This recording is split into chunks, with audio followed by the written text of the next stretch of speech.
o decir que no existe el diablo equivale a nosotros desconocer prácticamente las fuerzas o la oposición que hay de la fuerza de maldad, y también desconocer que hay un reino espiritual. Y desconocer que hay un reino espiritual es como desconocer que Dios existe.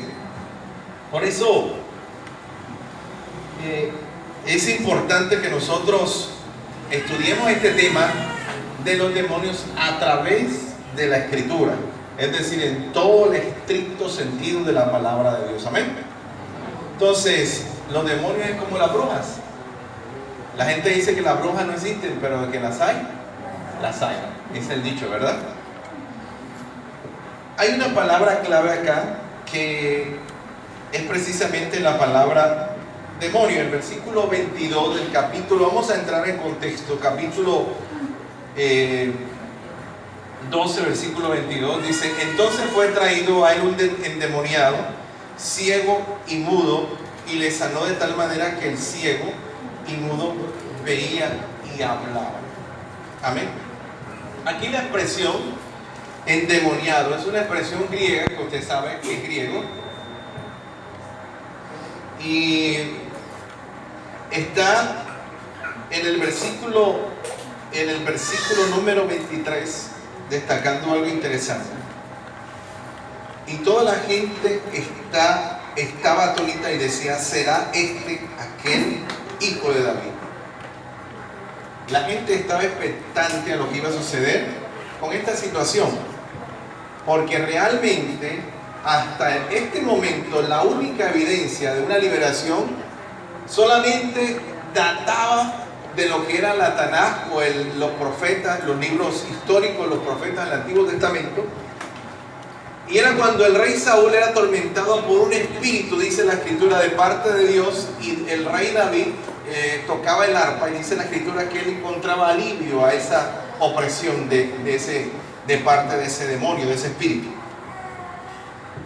Aquí la expresión en el versículo 24 de Mateo dice: los fariseos al oírlo decían: este no echa fuera a los demonios sino por Belcebú, príncipe de los demonios. Entonces vemos cómo se está desarrollando un lenguaje relacionado precisamente con los demonios y con las fuerzas espirituales de maldad. Mientras que en el versículo 22 aparece un participio, porque dice un endemoniado. En el versículo 24 aparece ya no un participio, aparece un sustantivo y dice: él era un demonio. Y la Escritura dice que Jesús, de parte de la afirmación de los fariseos, echaba los demonios. ¿Por quién? Por Belcebú o Balcebú, príncipe de los demonios. La expresión demonio en el griego es daimonos, que traduce, ¿sabe qué traduce demonio? No es una expresión que traduce algo grotesco o siniestro. La palabra demonios viene daimonos, griego, que traduce genio o un ser muy inteligente. Es lo que traduce el original griego para demonios. Es decir, que los demonios, o la expresión demonio, traduce que es un ser muy inteligente o un genio. Por eso es desacertado decirle a alguien que es muy inteligente: mi hijo es un genio, porque genio viene de la expresión demonio. Le está diciendo es un demonio. Es como las personas cuando conocen a otras que le dan la mano y le dicen: es un placer. Y la expresión placer es una expresión que tiene una connotación sensual. Ahora, vamos a la palabra, donde dice la Escritura, el versículo 24, que los fariseos, tratando de contrariar a Jesús, decían que Jesús echaba fuera los demonios por Belcebú. Belcebú es una palabra compuesta de dos expresiones, que es Balcebú, que traduce el señor de las moscas, el señor de las moscas, Baal, que es señor, y Cebú, que eran moscas. Entonces, como se pueden dar cuenta, los fariseos manejaban un lenguaje relacionado con esta serie de eventos sobrenaturales. Ahora, no es extraño que en esa época existía gente endemoniada. En los evangelios sinópticos, que son Mateo, Marcos y Lucas, La Escritura afirma que Jesús tuvo encuentro con ese tipo de entidades. Ahora dice la Escritura en el versículo número 25, sabiendo Jesús los pensamientos, le dijo: todo reino dividido contra sí mismo es asolado, y toda ciudad o casa dividida contra sí mismo no permanecerá. Y si Satanás echa fuera a Satanás, contra él mismo está dividido. ¿Cómo pues permanecerá su reino? El versículo 27 dice: y si yo echo fuera a los demonios por Belzebú, ¿por quién lo echarán vuestros hijos? Por tanto serán vuestros jueces. Pero si yo por el Espíritu de Dios, escuche esto es doctrina. Si yo por qué, por el Espíritu de Dios. Voy a hacer aquí un paréntesis para aclarar nuevamente que esto es doctrina, porque la única evidencia o la única fórmula o el único método que Jesús enseñó fue por el Espíritu de Dios. En otra forma utiliza un antropomorfismo diciendo: mas si yo por el dedo de Dios echo fuera los demonios. Pero nunca la Escritura dice que Jesús echaba fuera los demonios con el aceite, con el agua, con el Salmo 91 o con ninguna otra clase de sortilegios o fetichismo que a veces nosotros creemos que existen. La Escritura dice: mas si yo por el Espíritu de Dios echo fuera los demonios, ciertamente ha llegado a vosotros el reino de Dios. El versículo número 29 dice: porque ¿cómo puede alguno entrar en la casa de un hombre fuerte y saquear sus bienes si primero no le ata? Y entonces podrá saquear su casa. El que no es conmigo, contra mí es, y el que conmigo no recoge, desparrama. El versículo 31 dice: por tanto todo pecado y blasfemia será perdonado a los hombres, mas la blasfemia contra el Espíritu no les será perdonada. Hasta ahí me voy a detener para traer al tema de dónde vino el discurso de Jesús acerca del pasaje que nos interesa, que es el espíritu inmundo que vuelve. Ese es el pasaje que vamos a trabajar hoy. Pero quería entrar en contexto para que entendiéramos el lenguaje y para que entendiéramos también que el tema de los demonios era un tema muy popular en la época de Jesús. Amén. Amén, hermanos. ¿Estamos aquí? Seguimos adelante porque ahora vamos a entrar al versículo 43, cuando aparece la historia que nos compete. Cuando el espíritu inmundo sale del hombre, dice la Escritura, anda por lugares secos buscando reposo y no lo hay. Entonces dice: volveré a mi casa de donde salí, y cuando llega la halla desocupada, barrida y adornada. Yo leo en Mateo porque me gusta leer en Mateo, porque Mateo define en el versículo 1 los dos pactos, los dos testamentos, y define también el origen de Cristo. Si usted lee conmigo Mateo capítulo 1, versículo 1, dice lo siguiente: libro de la genealogía de Jesucristo, hijo de David, hijo de Abraham. Mire lo primero que dice: de la genealogía de Jesucristo, y presenta a Jesucristo como hijo de David, es decir, como del sacerdocio de David, y luego dice hijo de Abraham, para hablar del origen judío de Cristo, es decir, que Cristo pertenece a la descendencia de Abraham. Amén. Seguimos adelante. Entonces, como ya hemos confirmado y verificado que Jesucristo, el que aparece en el libro de Mateo, es del linaje de David y de la descendencia de la genealogía de Abraham, podemos hablar con seguridad de Jesucristo como el sacerdote, el sumo sacerdote, y como la fuente veraz de nuestra información. Ahora, en el versículo 43 vemos una expresión acerca de un espíritu inmundo, y dice la Escritura que sale del hombre,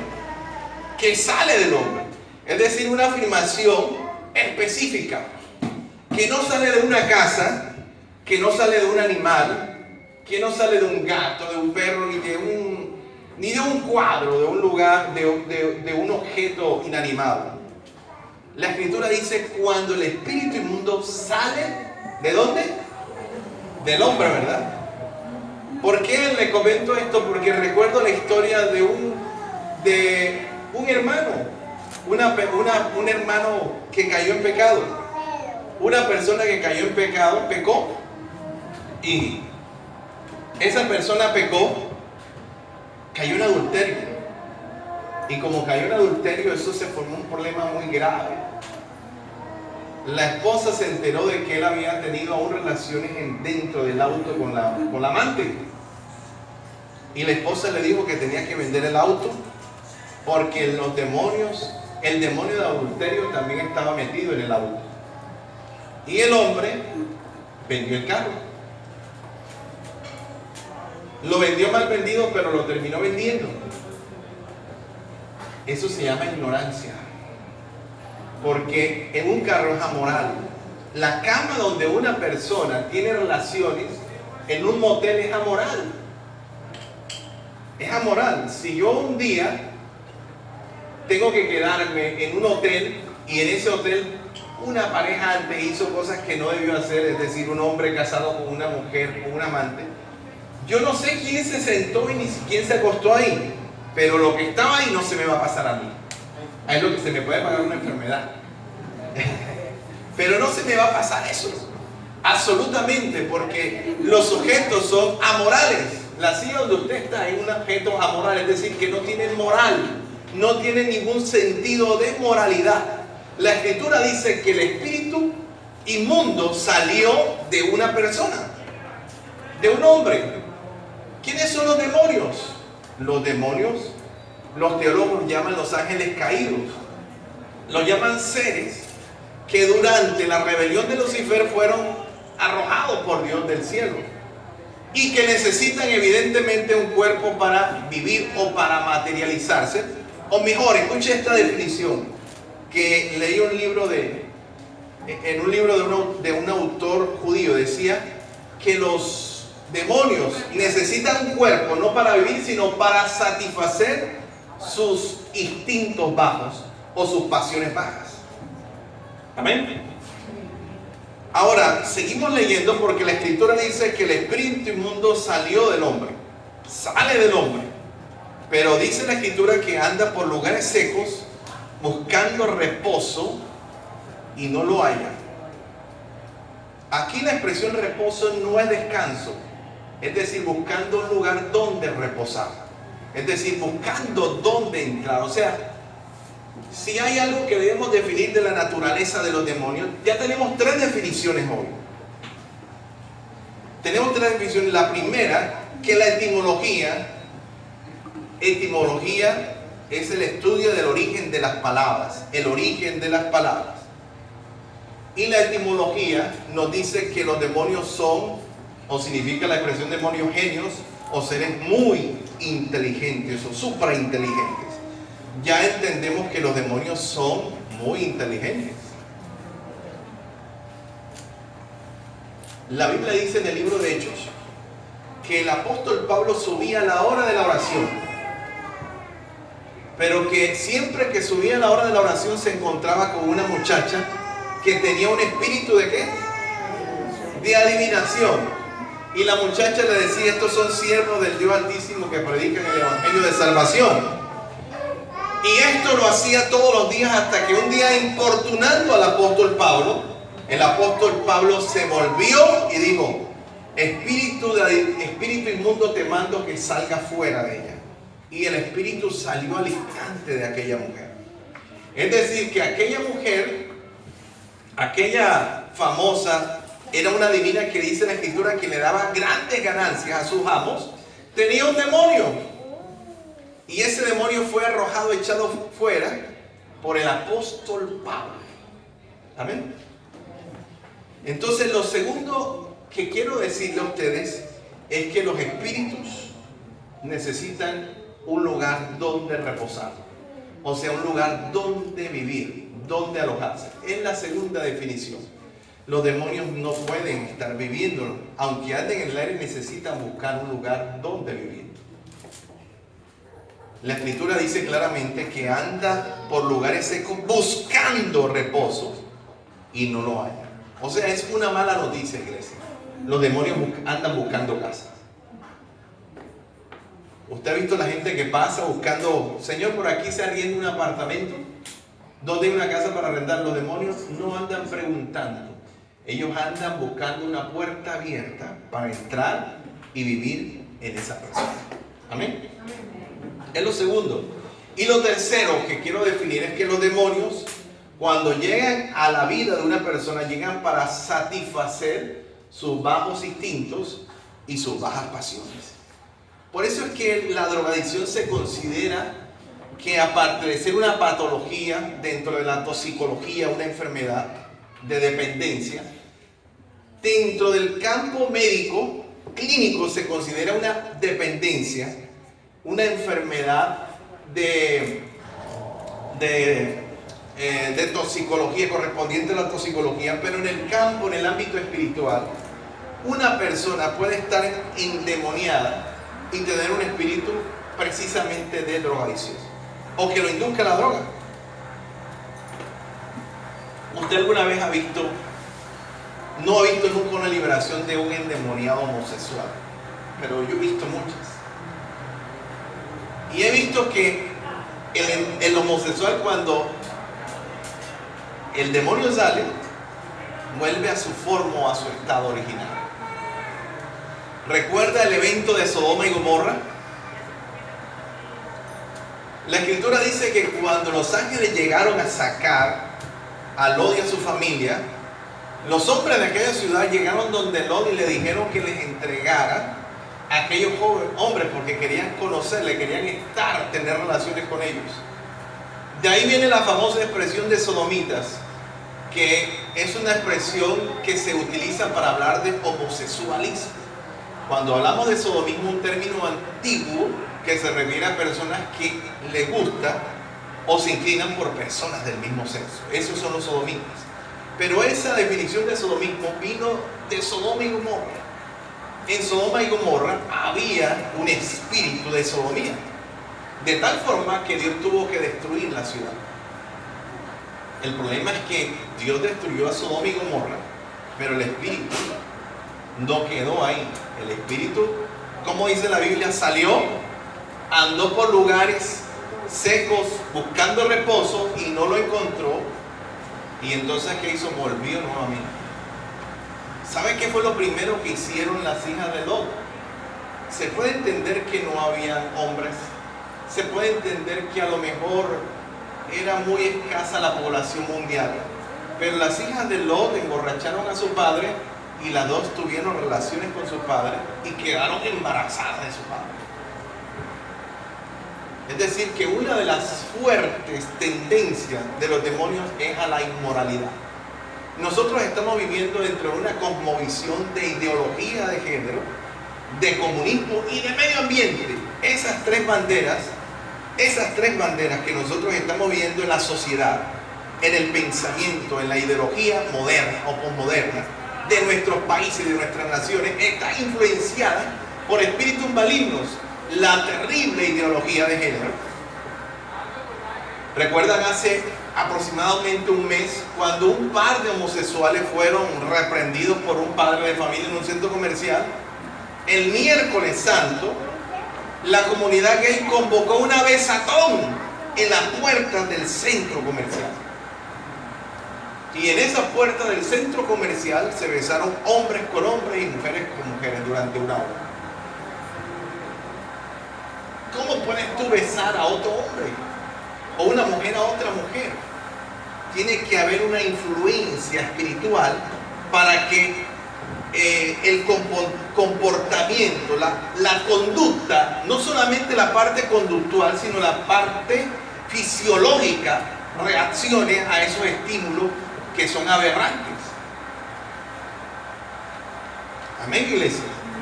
Yo recuerdo que cuando yo estaba en mi adolescencia, tenía 18 años, había un gay por la casa. Y un día yo estaba sentado en pantaloneta, estábamos reunidos, y él me puso la mano en la pierna. Y a mí eso me pateó, yo sentí eso hasta ahí llegó, nos quedamos en la esquina hablando como hasta las 10 de la noche por la casa. Y de ahí ni más. O sea, sentí un rechazo una repugnancia. Pero para que yo pueda asimilar eso, debe haber algún tipo de incidencia espiritual.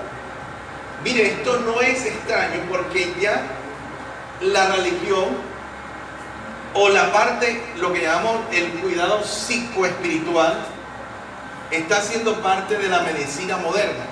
Es decir, que estamos trabajando la religión, la teología. Hay algo que se llama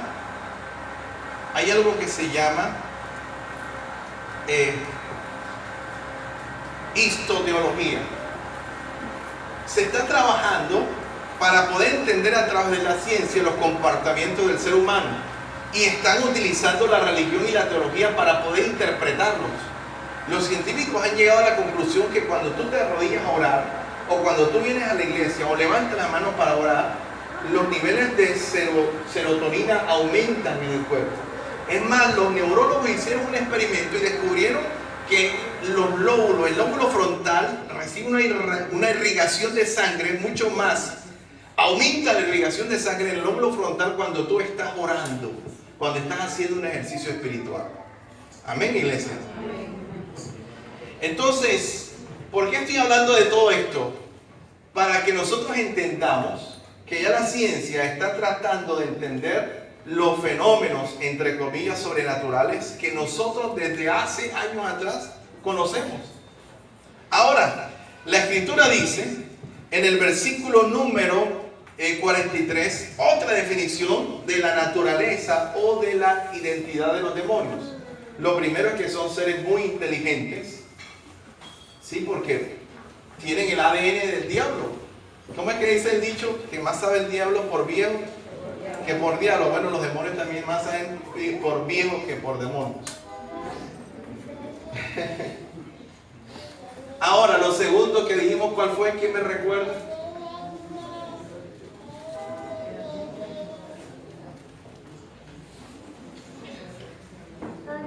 ¿Cómo estamos de dopamina en este momento? ¿Qué me puede decir usted? Acabamos de... ¿Que los demonios qué? Necesitan un cuerpo para dónde reposar, dónde vivir, dónde instalarse.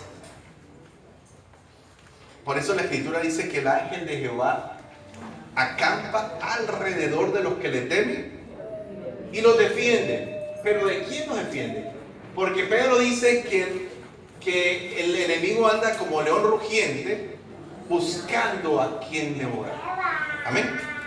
Ahora la Escritura dice que este demonio anda buscando reposo y dice que no lo haya, no encuentra la casa. Pero entonces, ¿qué dice? ¿Usted siempre ha escuchado que quién vuelve? ¿Quién vuelve por segunda vez? ¿Quién vuelve por segunda vez? Cristo. Nosotros decimos, Cristo viene. Maranata. Cristo viene, ¿verdad? Pero le tengo malas noticias. El diablo también dijo, volveré. ¿Qué dice?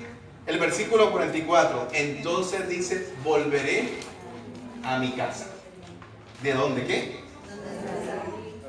De donde salí. Si usted retrocede conmigo un momento al Evangelio, al mismo Evangelio de Mateo, dice la Escritura, capítulo 4, Mateo, no, vamos a ir mejor a Lucas, que es el periodista de los Evangelios. Vamos a ir a San Lucas, antes de hablar del endemoniado gadareno. Lucas nos dice lo siguiente, 4:13. ¿Lo tenemos? Y cuando el diablo hubo acabado toda tentación, se apartó de él. ¿Por cuánto? Por un tiempo. Entonces hoy le tengo otra noticia.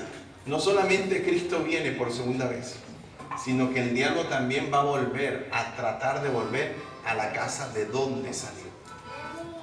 La Escritura dice que cuando Cristo fue tentado, el diablo se apartó de él por un poco de tiempo. Se apartó por un poco de tiempo. Es decir, que los demonios siempre tienden a regresar. siempre tienden a volver, siempre intentan nuevamente tomar posesión de lo que un día fue de ellos, ¿verdad? La Escritura dice en el versículo 44, entonces el demonio dice, volveré a mi casa de donde salí. Y cuando llega la halla desocupada, barrida y adornada. Dice así. Y cuando la halla, estamos hablando de un lenguaje metafórico. De un lenguaje metafórico, es decir, el ser humano presentado en forma de una casa. Esta casa tiene tres cualidades que aman los demonios. Está desocupada, está barrida y está adornada. Pero la principal cualidad que el enemigo escoge para poder habitar en aquella casa, ¿cuál será? Que la encuentra desocupada. Usted y yo fuimos creados como unos seres depositivos. ¿Qué significa depositivos? Que nosotros necesitamos ser llenos de algo. Necesitamos llenarnos. Así como cuando usted llena una jarra de agua o cuando usted llena un vaso de agua, nosotros somos seres depositivos. Es decir, que necesitamos ser llenos de algo. Y la Escritura dice que el espíritu inmundo encuentra la casa sin un depósito, totalmente vacía, desocupada, y es, digamos que una invitación a entrar. Dice la Escritura que estaba barrida y estaba como adornada. Amén. Estaba barrida y adornada. Una de las situaciones más preocupantes de la iglesia moderna es la pasividad. Ya ustedes que son de esta generación, yo creo que no saben que nunca han participado o nunca supieron que era un megáfono o que era un culto relámpago. Nosotros ahora hacemos evangelizaciones, hacemos marchas, pero hubo un tiempo, érase una vez una historia donde se hacían cultos relámpagos después de los domingos con este sol que usted está viendo. Nosotros íbamos a Palermo, es decir, atravesábamos de la nieve, atravesamos el puente Pumarejo al otro lado a predicar la palabra después de la escuela dominicana y regresamos a las 4 de la tarde. Una de las cosas que nosotros necesitamos entender es que no fuimos creados para estar vacíos. Somos seres depositivos y necesitamos ser llenos de algo. Y la Escritura dice en el versículo número 44 que Satanás la encuentra barrida, desocupada y adornada. ¿Amén? ¿Cómo la encontró? Desocupada. Y voy sobre la marcha dando doctrina. Vamos hablando de doctrina. Mire que no le he hablado que ponga una mata de ajo, que ponga ajo en la puerta, ni que ponga la mata de sábila. Es más, quite esa mata de sábila que tiene ahí, que eso es lo que trae demonios más bien. Y eso huele a grajo también. Échesela en el pelo. La Biblia esa que tiene el Salmo 91, desempólvela y empieza a leerla. Eso no sirve para nada. Abierto así, ponga la Biblia. La Biblia recuerda la de Jerusalén, que es una Biblia así que uno la pagaba en cuota. Era tan cara que se pagaba en cuota. Esa Biblia tampoco sirve. Porque lo que necesitamos es llenar la casa para que cuando el diablo regrese no esté desocupada. ¿Y eso qué significa, iglesia? Que los demonios no pueden entrar en los cristianos. Eso desvirtúa cualquier tipo de posesión demoníaca en los cristianos. Siempre recuerdo la historia de una iglesia que yo fui hace años. Y yo llegué a esa congregación y estaba asustado, hermano, porque cuando comenzaron a cantar, todo el mundo comenzó a danzar y se caía al suelo y se vomitaba. La gente se vomitaba, la gente... ¡Uy, qué cosa terrible! Y eso era una emoción. Y el pastor me dijo eso, hermano, y en su iglesia también se mueve así el poder de Dios. Y no, hermano, allá no pasa eso. Y me dijo, abre el ojo. Ábrelo, porque entonces significa que allá no está el Espíritu Santo. Y yo le dije esas palabras. Siempre cuento el mismo testimonio. Yo estaría preocupado si cuando en la iglesia empezamos a orar y a cantar, todo el mundo sale endemoniado. Ya no tendría que abrir una iglesia. Yo tengo ahí, mejor dicho, un Sodoma y Gomorra. Imagínense, si todo el mundo se endemoniara aquí, todo el tiempo. Escúcheme, los cristianos no pueden tener demonios porque los demonios entran en los lugares desocupados. ¿Me está escuchando? Usted nunca podrá estar endemoniado si usted está lleno del Espíritu Santo. El apóstol Pablo no solamente nos dice que debemos orar para estar firmes contra las acechanzas del enemigo, sino que también nos dice ser llenos del Espíritu. ¿Y saben por qué nos dice que seamos llenos del Espíritu? Porque si tú estás lleno del Espíritu, cuando regrese el espíritu inmundo, no va a poder entrar porque tu casa no va a estar desocupada. Romanos 8 dice que los que tienen el Espíritu de Dios son de Dios. Y si alguno no tiene el Espíritu de Cristo, dice que no es de Él. Ahora, Pablo también lo dice. En el libro en 1 Corintios, el apóstol Pablo nos dice lo siguiente. Miren que estamos siendo bíblicos totalmente. Yo no vine acá a hablarle de demonología. No. Le vine a hablar de la naturaleza y de la confrontación que nosotros tenemos espiritual con los demonios. Vaya conmigo al libro de 1 Corintios, capítulo número 6. Usted conoce el pasaje, ¿verdad? Mire cómo empieza diciendo.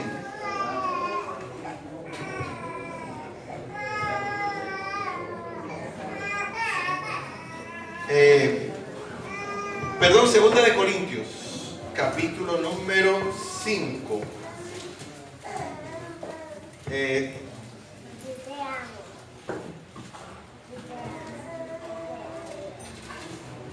6, perdón, también. Dice, no os unáis en yugo desigual con los incrédulos. ¿Estamos aquí? 2 Corintios 6, 14. No os unáis en yugo desigual con los incrédulos, porque ¿qué compañerismo tiene la justicia con la injusticia? ¿Qué más dice? 6.14, sí, perdón, 6.14. ¿Qué más dice? ¿Y qué comunión la luz con las tinieblas? ¿Y qué concordia Cristo con Belial? ¿O qué parte el creyente con el incrédulo? ¿O qué acuerdo hay entre el templo de Dios y los ídolos? Porque sois el templo del Dios viviente, como dijo Dios, andaré entre ellos, y seré su Dios, y ellos serán mi pueblo. Siga leyendo conmigo. Por lo cual salid en medio de ellos y apartaos, dice el Señor, y no toquéis lo inmundo, y yo recibiré. Versículo 18, y seré para vosotros por padre, y vosotros me seréis hijos e hijas, dice el Señor Todopoderoso. Y el versículo 1 del capítulo 7 hace parte del mismo contexto. Así que, amados, puesto que tenemos tales promesas, limpiémonos de toda contaminación de carne y de espíritu, perfeccionando la santidad en el temor de Dios. Eso es doctrina, eso es teología.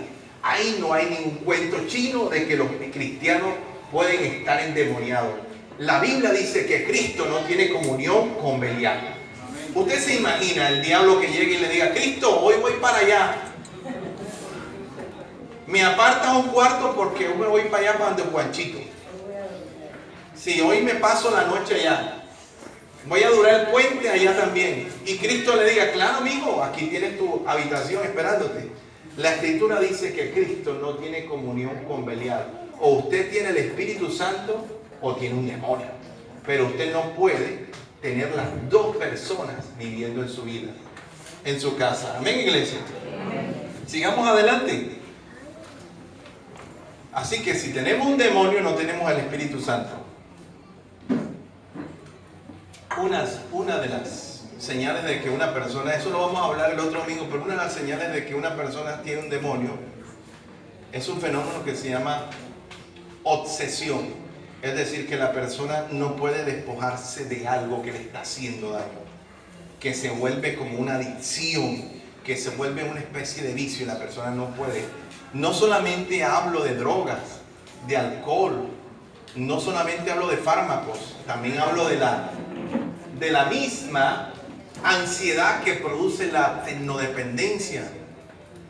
La misma ansiedad que produce la falta. Mire, hay una enfermedad que la psicología ha catalogado como enfermedad, una patología que se llama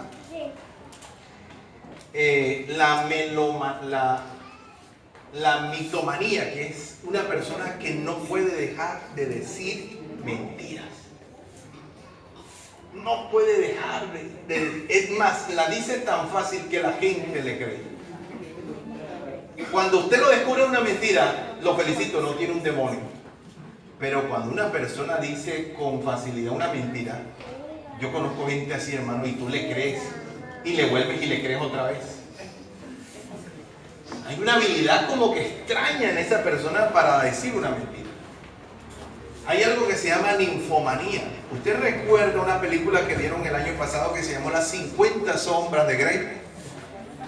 Esas 50 sombras de Grey no es más nada que el Kama Sutra moderno. El Kama Sutra es el manual sexual hindú. Es el manual sexual que le enseñan a los jóvenes en la adolescencia en la India. Pero lo llevaron a la versión cinematográfica en Las sombras de Grey. Y todo eso tiene una connotación espiritual. Hay algo que se llama ninfomanía. Es la persona que tiene que estar teniendo relaciones sexuales porque si no puede tener, se enferma. Hubo una mujer en Australia que llegó a presentar 20 orgasmos en el día. Tenía orgasmos y tenía que mantenerse dormida, dopada, porque el roce de una persona, la chocada de una mano le producía un orgasmo. Entonces hay muchas situaciones que la psicología, la psiquiatría y la medicina están volviéndose a ver y a decir, aquí está pasando algo extraño. No es solamente algo somático, algo fisiológico, algo orgánico, algo biológico. Algo está pasando y nosotros lo estamos viendo. ¿Usted cree que existen los demonios? Porque si usted no cree, entonces no cree en Cristo. ¿Y sabe qué? Está peor que los demonios. Porque Santiago dice que los demonios creen y tiemblan. ¿Sí han leído? Los demonios tienen fe. La Biblia dice que ellos creen y tiemblan. Recuerda lo que hicieron los demonios o el endemoniado gadareno cuando vio a Cristo. Se postró en tierra y reconoció que era el Hijo de Dios. Siga conmigo el 45, hermanos, para entrar a la parte final de hoy de lo que es el comienzo de este pasaje. Hoy estamos haciendo la introducción solamente. Versículo 45. Entonces, ¿qué dice la Escritura?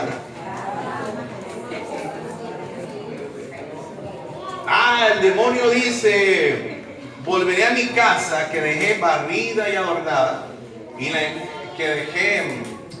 la encuentra desocupada, barrida y adornada, pero no vuelve solo. No vuelve solo. Hay un fenómeno de degradación. Por eso una persona cuando se aparta de Cristo se vuelve peor. ¿Usted ha visto algún apóstata? ¿Conoce algún apóstata? ¿Alguien que ha apostatado de la fe? Es decir, que fue cristiano un día y ya no lo es. Esa persona se vuelve peor de lo que era antes. Porque la Escritura dice que el espíritu ve la casa desocupada y toma otros 7 espíritus peores. O sea que ya no son 1, ni son 7. Son 8 demonios. Y la Escritura dice que va y toma otros 7 espíritus peores que él. Y entrados, mire que utiliza un juego, una riqueza lingüística para hablar sinonímicamente de casa. Ahora dice mora, habla de morada. Ahorita habló de reposo. Y la expresión reposo traduce estar en un lugar para pasar el tiempo. Pero acá habla de morar, es decir, me quedo en un lugar para vivir indefinidamente. Y dice, 7 espíritus peores que él. Oiga, escucha la historia. La Biblia no dice que son como él. Dice que son peor que él. Usted no sabe que en la gran tribulación van a ser desatados unos espíritus que se encuentran atados en los 4 puntos de la tierra y van a matar a la tercera parte de los hombres. Esto es muy real. La Escritura le da un lugar especial en la gran tribulación para Dios castigar la maldad de los hombres sobre la tierra. Amén, iglesia. Olvídense de ese cuento que los demonios están allá en el infierno. Es más, si le vendieron un testimonio de eso de Angélica, la ecuatoriana, bótelo. Y si está escuchando en Radio Minuto y le pregunto, cambie la emisora, porque eso es mentira. En el infierno no está ni el diablo, ni están los demonios. La Escritura no dice eso. ¿Recuerda cuando el endemoniado le dijo a Cristo, le rogó que no los mandara a la Biblia? Capítulo 24 de Mateo, dice lo siguiente, hablando de un pasaje que se encuentra en los evangelios sinópticos, en los 3 evangelios. El Señor se encontró con una situación muy particular respecto a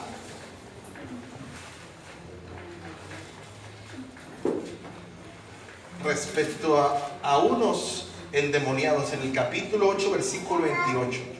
La Escritura dice, cuando llegó a la otra orilla, a la tierra de los Gadarenos, dice la Escritura, ¿ya lo tiene? 8:28. Dice la Escritura, vinieron a su encuentro 2 endemoniados que salían de los sepulcros feroces en gran manera, tanto que nadie podía pasar por aquel camino.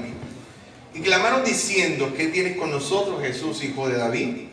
Hijo de Dios, perdón. ¿Has venido a atormentarnos? ¿Qué dice? Aún no es la hora de ellos. Estaba paciendo lejos de ellos un hato de muchos cerdos, y los demonios le rogaron diciendo, si nos echa fuera, ¿qué dice? Aquel acto de cerdos. Y él les dijo, id, y ellos salieron y se fueron a aquel acto de cerdos. Y aquí todo el acto de cerdos se precipitó en el mar por un despeñadero y perecieron en las aguas. Y todos los que los apacentaban huyeron y vinieron a la ciudad, contaron todas las cosas y lo que había pasado con los endemoniados. Aquí aparecen los demonios diciéndole al Señor que aún no era el tiempo de su tormento. Es decir, que los demonios no están en el infierno. Los demonios están en los aires. Amén. Estamos rodeados. Estamos rodeados. Termino con lo que dice respecto a esto. Dice el versículo 45. Que los 7 espíritus entran y viven en aquel hombre, y el postrer estado de aquel hombre viene a ser peor que el primero. Así también sucederá o acontecerá a esta mala generación.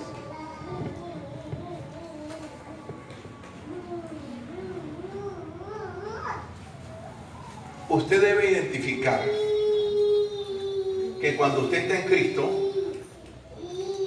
la Escritura nos dice que este viejo hombre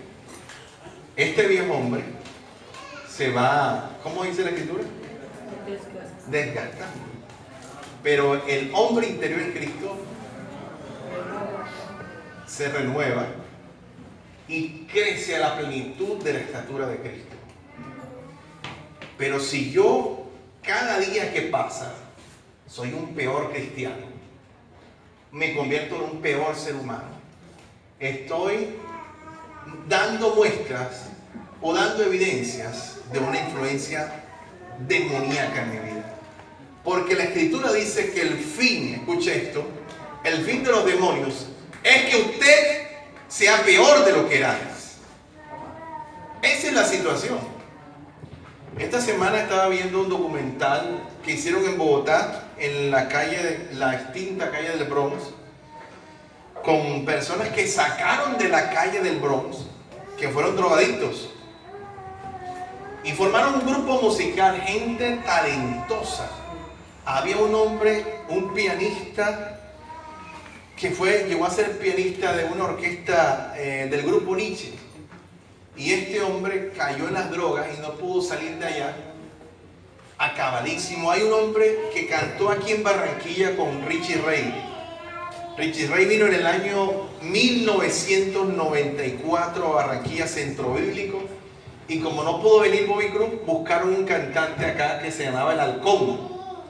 El Halcón, un cantante muy bueno de salsa, cantó con Richie Ray en Centro Bíblico. El Halcón está perdido en la droga. El Halcón está acabado. El Halcón no es ni sombra de lo que fue. Un excelente intérprete de música salsa. Y él dice que ha intentado por todos los medios salir, pero no ha podido hacerlo. ¿Sabe por qué?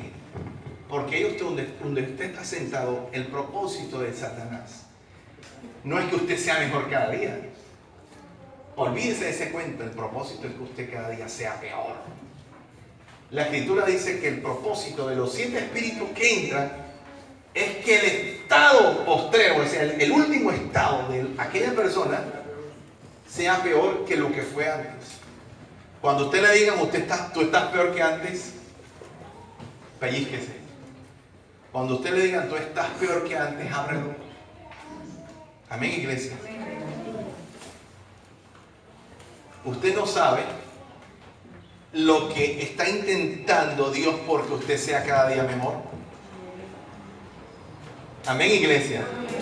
Yo creo que el Espíritu Santo quiere cada día que nosotros seamos mejores padres, mejores esposos, mejores cristianos, mejores empleados, trabajadores, mejores seres humanos. Pero cada día sea un peor ser humano, que cada día caiga y decaiga más. Amén, iglesia. Y ese es el fin del discurso de hoy. Tenemos un enemigo, hermanos. ¿Dónde está tu enemigo? No es quien está a tu lado ni el que está detrás. El enemigo tú no lo puedes ver. Pero el enemigo, el apóstol Pablo lo definió. Quiero terminar con Efesios capítulo 6. Para refrendar lo que hemos dicho hoy, para colocarnos en contexto. El día que tú tengas que levantarte, no te levantes nunca a reprender un demonio porque oíste un ruido en la casa, o porque te movieron la cama, o porque viste en la noche a alguien que pasó caminando por la puerta de tu cuarto. No sé si a nosotros nos ha pasado, ya se nos olvidó cuántas veces hemos visto que alguien pasa por la puerta de la casa. Pero no te levantes a orar por eso, repréndelo todo el tiempo. Cuando estemos diciendo muchas mentiras, yo reprendo la mentira y todo demonio de mi vida. Cuando estemos comiendo mucho, demasiado apetito, acabamos de comer y otra vez, reprendamos. El apóstol Pablo dijo que ese era un espíritu de glotonería. ¿O no dijo así el apóstol Pablo? Así lo dijo el apóstol Pablo. Terminemos con Efesios 6. ¿Lo tiene la iglesia? Efesios capítulo 6 dice lo siguiente. El apóstol Pablo escribió esta carta estando preso, estando en la cárcel y viendo aún la milicia romana que lo cuidaba. Hizo una alegoría respecto a un soldado romano y dijo lo siguiente.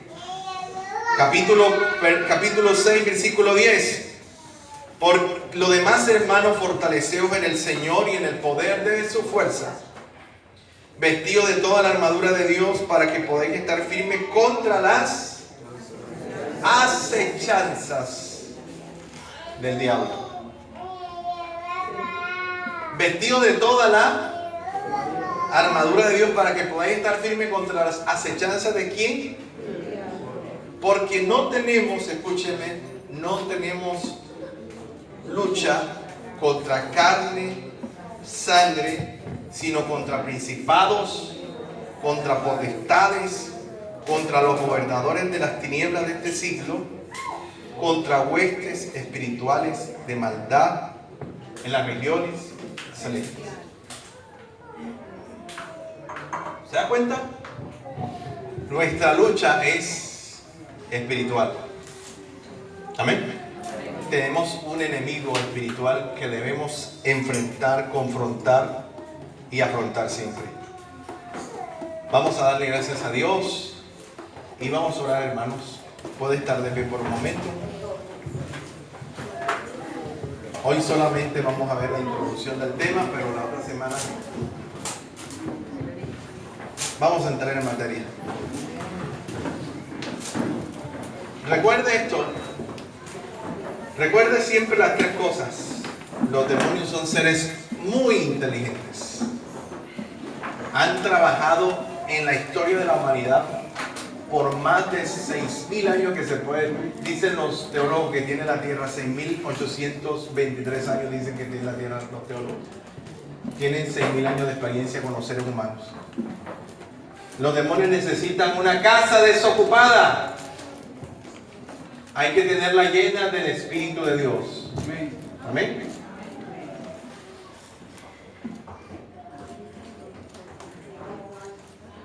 Vamos a darle gracias a Dios. Señor, te queremos agradecer en esta mañana por el privilegio de estar en tu casa. Esto no es un sacrificio, ni un castigo, ni tampoco es un tormento. Es un gozo estar en tu casa. Es una alegría estar en tu casa, Señor. Con aire o sin aire, pero es, Señor, un motivo de satisfacción poder reunirnos en el nombre de Jesús. Oramos hoy, Señor, porque hemos entendido, Dios, que nuestra lucha no es contra carne y sangre. Señor, aquí está en juego muchas cosas trascendentes, poderosas. Muchas cosas, Señor, que son significativas y que a veces tenemos en poco. El apóstol Pablo dijo que no podíamos ignorar las maquinaciones del diablo.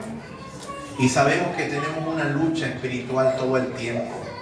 Nosotros vemos las guerras en Venezuela, en Medio Oriente, Señor, pero no nos damos cuenta que tenemos una guerra a muerte con el enemigo de nuestras almas. Y sabemos que el diablo no va a querer irse para el infierno solo. Y sabemos que sus demonios no van a querer tampoco irse solos al lago que arde con fuego y azufre. Van a querer reclutar la mayor cantidad de seres humanos. Pero nosotros hoy nos levantamos en el nombre de Jesús, Señor, reconociendo que nuestro Señor, dueño y hacedor es Cristo, y que Cristo murió por nosotros en la cruz del Calvario, y que en el nombre de Jesús tú has dicho en tu palabra, Señor, que nosotros tenemos autoridad sobre los demonios, Señor. Y tu palabra dice, Señor, que las puertas del Hades, las puertas del infierno, Señor, las puertas de las tinieblas no prevalecerán contra tu pueblo y tu iglesia. Por eso, Dios, la lección de vida más importante hoy es que debemos ser llenos de Dios, que debemos ser llenos del Espíritu, iglesia. Esa es la lección de vida hoy. No tomemos 5, tomemos una sola. Necesitamos ser llenos del Espíritu Santo, porque el diablo va a volver, porque los demonios van a volver. Si con Cristo lo hicieron, puedes cantar arrebato las 10.000 veces que quieras. Puedes cantar arrebato y danzarlo y hacer lo que quieras. Pero la Biblia dice que el espíritu, Satanás, se apartó por un poco tiempo de Cristo. Y se lo hizo con el Hijo de Dios. ¿Cuánto lo puede hacer con nosotros? Apartarse y volver a insistir. Ayúdanos a permanecer llenos de Dios, llenos del Espíritu, para que cuando Él regrese nuestra casa esté llena y no esté desocupada, Señor. En el nombre de Jesús, ayúdanos a vivir llenos de tu Espíritu Santo, Señor. Y te damos gracias en el nombre de Jesús. Amén.